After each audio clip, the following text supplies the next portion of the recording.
Halo Sobat Bisnis, perubahan iklim menjadi isu hangat yang diperbincangkan oleh pemimpin negara dan juga pelaku usaha. Berbagai aspek yang menyangkut berkaitan soal transisi energi, ketahanan pangan, kesehatan, bahkan hunian yang layak huni menjadi pembahasan lebih lanjut dan berkelanjutan untuk menanggapi isu perubahan iklim ini. Tentu, para pelaku usaha juga sudah menyiapkan beragam strategi untuk menghadapi perubahan iklim. Sebab, para pelaku usaha ini sadar bahwa perubahan iklim akan juga mengancam lini bisnis mereka. Apa saja perubahan iklim yang akan berdampak pada lini bisnis dan strategi apa yang sudah disiapkan oleh para pelaku usaha yang tentunya tetap menghasilkan profit? Inilah Fokus Bisnis.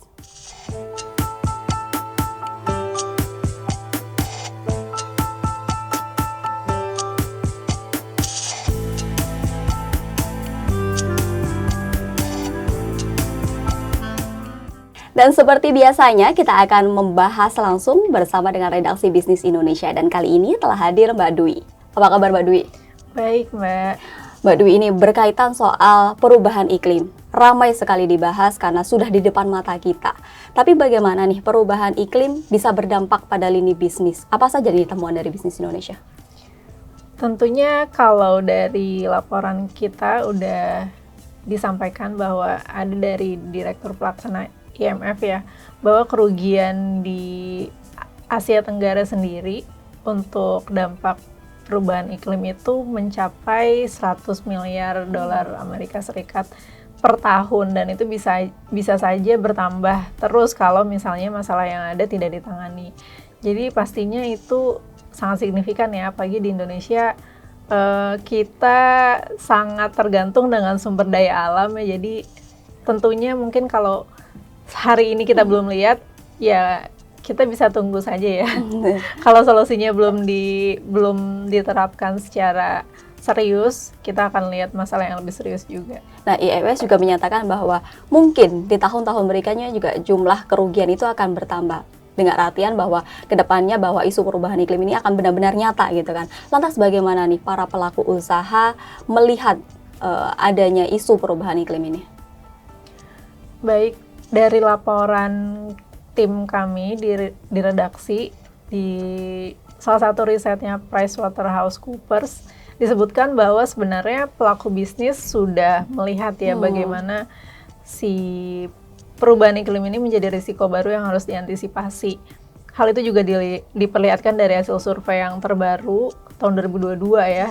Itu melihat bahwa mereka khawatir terhadap kelangsungan bisnis mereka dalam 5 tahun ke depan karena perubahan iklim itu akan membawa masalah yang tidak hanya terkait dengan iklim tapi juga geopolitik, sosial, dan pangan atau semua layer-layer yang terkait dan bahkan tidak terkait langsung pun akhirnya berdampak. Jadi itu sangat sensitif dan itu tadi dikhawatirkan bisa mengancam kelangsungan bisnis. Oke, jadi tidak hanya mungkin kalau tadi menyebut ketahanan pangan dan lain sebagainya, tidak hanya akan berdampak pada perusahaan-perusahaan yang akan mengelola pangan gitu, tapi akan berdampak juga pada perusahaan-perusahaan yang mungkin bergerak di bidang transportasi gitu ya. Lantas bagaimana nih perusahaan-perusahaan Indonesia khususnya? Apakah sudah mengambil langkah yang serius terhadap perubahan iklim ini? Ya, dari laporan kita juga dibahas ya bagaimana sebenarnya perubahan iklim ini sebuah masalah ya, masalah yang serius. Tapi bukan berarti di situ kita harus khawatir, takut, dan tidak berlaku apa-apa. Tapi justru melihat bahwa di balik masalah ini ada solusi yang harus diberikan. Misalnya di perusahaan transportasi, mereka mungkin dianggap sebagai penyumbang emisi ya.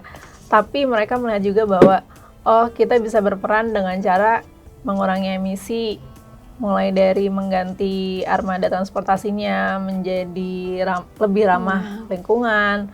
Lalu juga ada yang memberikan solusi berupa bagaimana mengolah limbah. Itu juga merupakan salah satu peluang ya yang bisa ditawarkan bagaimana untuk bisa menyelesaikan masalah terkait perubahan iklim. Oke, transisi, masa-masa transisi ini kan pasti membutuhkan investasi. Sementara perusahaan tetap akan dituntut menghasilkan profit. Nah, bagaimana nih jalan tengah dari investasi untuk kemudian mungkin transisi energi, tapi juga tetap menghasilkan profit yang positif? Baik, tentu ini menarik ya. Perubahan iklim mungkin tidak pernah kita lihat di dekade-dekade sebelumnya. Tapi yang bisa ditekankan adalah bagaimana perusahaan bisa melihat peluang dan membuat strategi secara jangka panjang, karena jika tidak berkontribusi pada masalah perubahan iklim itu sendiri, saat lingkungannya rusak, lalu apalagi yang bisa dibuat seperti itu. Jadi justru ini menjadi peluang untuk perusahaan membuat strategi jangka panjang. Mungkin ada yang bilang bahwa kedepannya pertumbuhan profit tidak sekencang tahun sebelumnya, tapi balik lagi bagaimana perusahaan bisa memposisikan dirinya, memberikan solusi yang relevan terhadap ya itu masalah perubahan iklim. Kita bisa lihat ya banyak aspek, mulai dari ekspansi di bidang energi baru terbarukan dari perusahaan-perusahaan batu bara, lalu juga bagaimana untuk menyediakan ekosistem kendaraan listrik, dan itu kan sangat panjang ya dari hulu hingga hilir, dan itu pasti menjadi peluang juga yang mungkin membawa perusahaan untuk menciptakan nilai baru ya.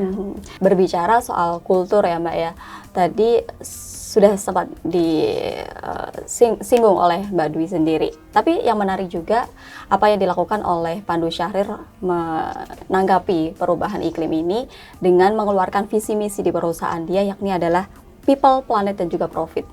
Tentu akan membuat budaya di perusahaan untuk menanggapi perubahan iklim itu, tapi juga adanya profit gitu kan. Nah, bagaimana nih tantangan dalam pengelolaan tata kelola perusahaan khususnya untuk SDM dan juga kultur bagi para karyawannya menanggapi perubahan iklim?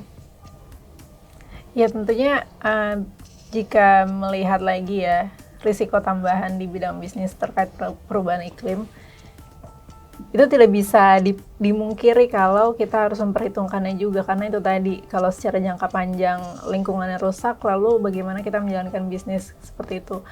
Lalu terkait soal people, planet, profit, itu sebenarnya titik keseimbangan bagaimana bisnis bisa tetap berjalan. Dan menurut saya pribadi, jika perusahaan itu memang ingin bertahan, mereka harus memperhatikan banyak aspek, termasuk sosial dan lingkungan. Kalau misalnya di pasar modal tuh ada aspek ESG, Environment, Social, and Governance, dan itu menitikberatkan bagaimana si perusahaan itu bisa berjalan dan memperhatikan lingkungannya, stakeholders-nya, para pemangku kepentingannya, seperti itu. Dan menurut saya untuk perusahaan-perusahaan yang memang sadar posisi mereka dan punya bisnis yang rencana bisnis jangka panjang, sudah pasti mereka akan menerapkan 3 hal itu.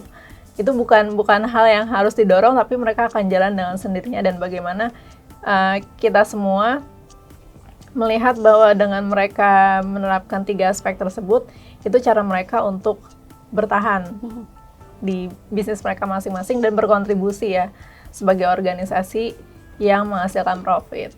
Kesadaran dan juga kerjasama ya kuncinya.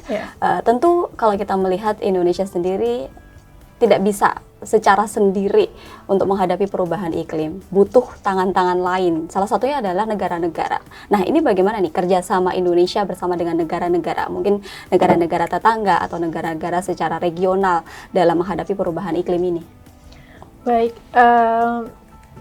ya saya setuju dengan itu. Dan kalau kita lihat ya, misalnya dari sisi pendanaan, tidak mungkin juga Indonesia hanya mengandalkan dari pemerintah. Jika kita lihat sebelumnya di KTT G20 misalnya, itu kan ada kesepakatan ya pendanaan untuk transisi energi, dan itu sebenarnya pendanaan seperti itu dan kerjasama dalam bentuk lainnya yang dibutuhkan untuk menyelesaikan masalah perubahan iklim dan dampaknya, karena tidak dimungkiri juga negara-negara berkembang, apalagi negara tropis, itu yang akan menanggung risiko paling besar dibandingkan dengan negara-negara maju. Oke. Nah, ke depan kita sepakat dan juga setuju bahwa Indonesia akan mengejar net zero emission di tahun 2030 ke depannya gitu kan. Nah, banyak perusahaan yang belum melakukan aksi untuk menanggulangi dampak dari perubahan iklim. Bagaimana nih langkah-langkah yang konkret yang bisa dilakukan oleh para perusahaan ini? Baik Mbak, sebenarnya ini juga udah sempat kita singgung ya. Tapi yang mau saya tekankan adalah bagaimana perusahaan itu bisa berpikir secara jangka panjang. Jika mereka berpikir secara jangka panjang, mereka akan melihat bagaimana ekosistem mereka mendukung bisnis mereka untuk tumbuh. Bagaimana dengan lingkungan mereka, bagaimana dengan komunitas mereka, baik secara internal maupun eksternal, itu mereka akan sangat peduli, dan bagaimana mereka menjaga kinerja keuangannya, tata kelolanya, itu juga menjadi hal yang tidak terlepaskan, dan itu saling berkaitan satu sama lain. Dan menurut saya sangat mudah ya untuk melihat bagaimana perusahaan yang akan gagal atau berhasil ya di tengah risiko tambahan perubahan iklim ini. Tentu sudah di depan mata, kita harus bersiap-siap untuk menghadapi dampak tersebut, tapi tentu saja kerjasama dan juga kesadaran terhadap perubahan iklim ini harus bersama-sama ya Mbak.